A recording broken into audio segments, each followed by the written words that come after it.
Big boss ಅನ್ನೋದು ತಮಾಷೆನೇ ಅಲ್ಲ, ಆದರೆ ಬಿಗ್ ಬಾಸ್ ಶೋನ ಹೋಸ್ಟ್ ಮಾಡೋದು ಕೂಡ ತಮಾಷೆನೇ ಅಲ್ಲ.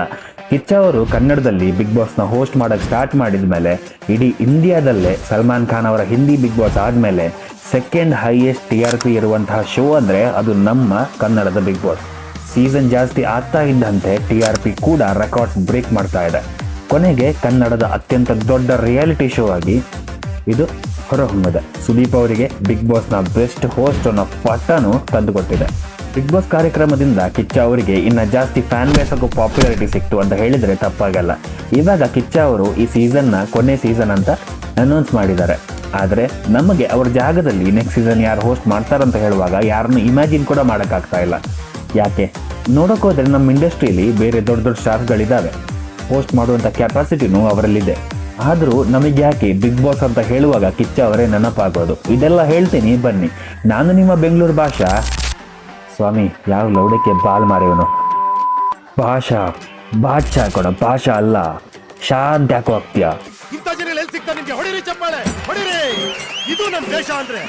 ಇವಾಗ ಬಿಗ್ ಬಾಸ್ ಅನ್ನೋದು ಇಂಡಿಯಾದಲ್ಲೇ one of the most popular show. ಪ್ರತಿಯೊಂದು ಲ್ಯಾಂಗ್ವೇಜಲ್ಲೂ ಅವರದೇ ಆದಂತಹ ಒಂದೊಂದು ಬಿಗ್ ಬಾಸ್ ಇದೆ. ಆದರೆ ಸ್ಟಾರ್ಟ್ ಆಗಿದ್ದಿಂದ ಇವತ್ತಿನವರೆಗೂ ಪ್ರತಿಯೊಂದು ಸೀಸನ್ಗೂ ಒಬ್ಬರೇ ಹೋಸ್ಟ್ ಅಂತ ಯಾವುದೋ ಲ್ಯಾಂಗ್ವೇಜಲ್ಲಿ ಇದ್ದರೆ ಅದು ಕನ್ನಡಕ್ಕೆ ಮಾತ್ರ. ಇವಾಗ ಈ ಶೋ ಹೆಂಗೆ ಹುಟ್ಕೊಳ್ತು ಅಂದರೆ, ಫಾರಿನಲ್ಲಿ ಬಿಗ್ ಬ್ರದರ್ ಅನ್ನೋ ಒಂದು ಶೋ ಇತ್ತು. ಅದನ್ನು ನಮ್ಮ ಇಂಡಿಯನ್ ಶಿಲ್ಪಾ ಶೆಟ್ಟಿ ಅವ್ರು ಗೆದ್ದರು. ಅದಾದಮೇಲೆ ಇದೇ ಒಂದು ಶೋನ ಪಾಪ್ಯುಲಾರಿಟಿ ಇಂಡಿಯಾದಲ್ಲಿ ಹೆಚ್ಚಾಯಿತು. ಸೊ ಆವಾಗ ಅದರ ಒಂದು ರೀಮೇಕ್ ಏನಿದೆ ಅದು ಇಂಡಿಯಾದಲ್ಲಿ ಮಾಡಿದಾಗ ಹಿಂದಿಯಲ್ಲಿ ಬಿಗ್ ಬಾಸ್ ಅನ್ನುವಂಥ ಒಂದು ಶೋ ಹುಟ್ಕೊಳ್ತು. ಹಿಂದಿ ಆದಮೇಲೆ ಫಸ್ಟ್ ಬಂದಿದ್ದೆ ನಮ್ಮ ಕನ್ನಡಕ್ಕೆ. ಅದಕ್ಕೆ ಕಿಚ್ಚ ಅವರನ್ನು ಹೋಸ್ಟ್ ಆಗಿ ತಗೊಂಡ್ರು. ನಮ್ಮ ಜನಕ್ಕೆ ಹೆಂಗೂ ಸೆಲೆಬ್ರಿಟೀಸ್ ಲೈಫ್ ಅಂದರೆ ತುಂಬ ಇಷ್ಟ ಅಲ್ವಾ. ಸೊ ಅದೇ ಇಮೋಷನ್ನ ಹಿಡ್ಕೊಂಡು ಸೆಲೆಬ್ರಿಟೀಸ್ನ ಒಟ್ಟಿಗೆ ಒಂದೇ ಮನೆಯಲ್ಲಿ ಹಾಕಿಬಿಟ್ಟು ಅವರ ಹತ್ರ ಜಗಳ ಆಡಿಸ್ಕೊಂಡು TRP ಹೆಚ್ಚಿಸ್ಕೊಳ್ತಾ ಬಂದರು. ಇದರಿಂದ ಕಿಚ್ಚ ಅವರಿಗೆ ಹಾಗೂ ಕಲರ್ಸ್ ಅವರಿಗೆ ಇಬ್ಬರಿಗೂ ಒಳ್ಳೆ ಗ್ರೋತ್ ಸಿಕ್ತು. ಕಿಚ್ಚ ಅವರ ಪಾಪ್ಯುಲಾರಿಟಿನ ಯೂಸ್ ಮಾಡಿಕೊಂಡು ಕಲರ್ಸ್ ಅವರು ತನ್ನ TRPನ ಹೆಚ್ಚಿಕೊಂಡ್ರು.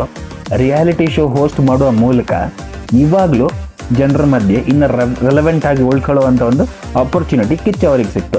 And he made a good use of it. ಟವೆಲಲ್ಲಿ ಸುತ್ಕೊಂಡು ಹೊಡೆಯೋ ಹಾಗೆ ಕಂಟೆಸ್ಟೆಂಟ್ಸ್ಗೆ ಬುದ್ಧಿ ಹೇಳೋದಾಗಿರಲಿ, ಜಗಳಗಳಾದಾಗ ಅದನ್ನು ಹ್ಯಾಂಡಲ್ ಮಾಡೋ ಮೆಚುರಿಟಿ ಆಗಿರಲಿ, ಇದೆಲ್ಲ ಜನರಿಗೆ ಎಷ್ಟು ಇಷ್ಟ ಆಯಿತು ಅಂದರೆ ವೀಕ್ ಡೇಸ್ಗಿಂತ ಕಿಚ್ಚ ಬರೋ ಪಂಚಾಯತಿ ವೀಕೆಂಡ್ಸಲ್ಲಿ TRP ಟ್ರಿಪಲ್ ಆಗ್ತಾ ಇತ್ತು.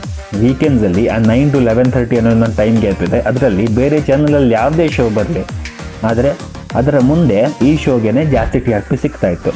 ಸುದೀಪ್ ಅವರು ತನ್ನ ನ್ಯಾಚುರಲ್ ಹೋಸ್ಟಿಂಗ್ ಸ್ಕಿಲ್ಸ್ ಇಂದ ಎಲ್ಲರ ಮನಸ್ಸಲ್ಲಿ ಒಂದು ಜಾಗನ ಮಾಡಿಕೊಂಡ್ರು. ಎಲ್ಲರಿಗೆ ಪ್ರತಿಯೊಂದು ಸೀಸನ್ ಎಂಡ್ ಆಗ್ತಾ ಇದ್ದಾಗ ಅಯ್ಯೋ ಇನ್ನು ಸುದೀಪ್ ಸರ್ ಅವರು ಮಾತಾಡೋಣ ಕೇಳೋಕ್ಕೆ ಇನ್ನೂ 1 ವರ್ಷ ಕಾಯ್ಬೇಕಲ್ಲ ಅನ್ನೋ ಒಂದು ಬೇಜಾರು ಆಗ್ತಾ ಇತ್ತು. ಸುದೀಪ್ ಅವರು ಹುಚ್ಚ ವೆಂಕಟ್ ಹತ್ರ, ಪ್ರಥಮ್ ಅವ್ರ ಹತ್ರ, ಚೈತ್ರ ಅಕ್ಕರ್ ಅವ್ರ ಹತ್ರ ಮಾತಾಡೋದಾಗ್ಲಿ, ಸಿಟ್ಟು ಮಾಡ್ಕೊಳ್ಳೋದಾಗ್ಲಿ ನೋಡ್ತಾ ಇದ್ರೆ ಆ ಕಂಟೆಸ್ಟೆಂಟ್ಸ್ಗಳ ಮೇಲೆ ನಮಗೂ ಸಿಟ್ಟು ಬರ್ತಾ ಇತ್ತು. ವಿನಯ್ ಸಂಗೀತದಂತಹ ಕಂಟೆಸ್ಟೆಂಟ್ಸ್ನ ಸುದೀಪ್ ಅವರು ಬಿಟ್ಟರೆ ಬೇರೆ ಯಾರು ಹ್ಯಾಂಡಲ್ ಮಾಡೋಕೆ ಆಗ್ತಾ ಇರಲಿಲ್ಲ ಅನ್ನೋದು ನಮಗೆ ಗೊತ್ತು. ಈ ಶೋ ಈ ಹೈಟ್ಗೆ ರೀಚ್ ಆಗೋಕ್ಕೆ ಮೇನ್ ರೀಸನ್ನೇ ಸುದೀಪ್ ಸರ್ ಅಂತ ಹೇಳಿದರೆ ತಪ್ಪಾಗಲ್ಲ.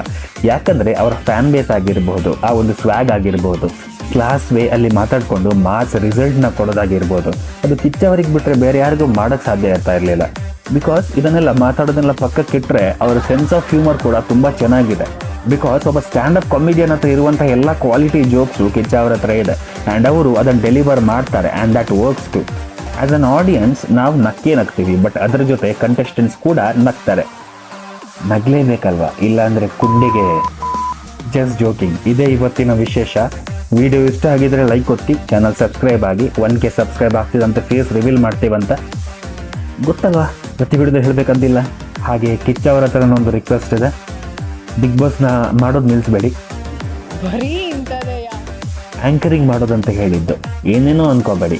Uneducated groups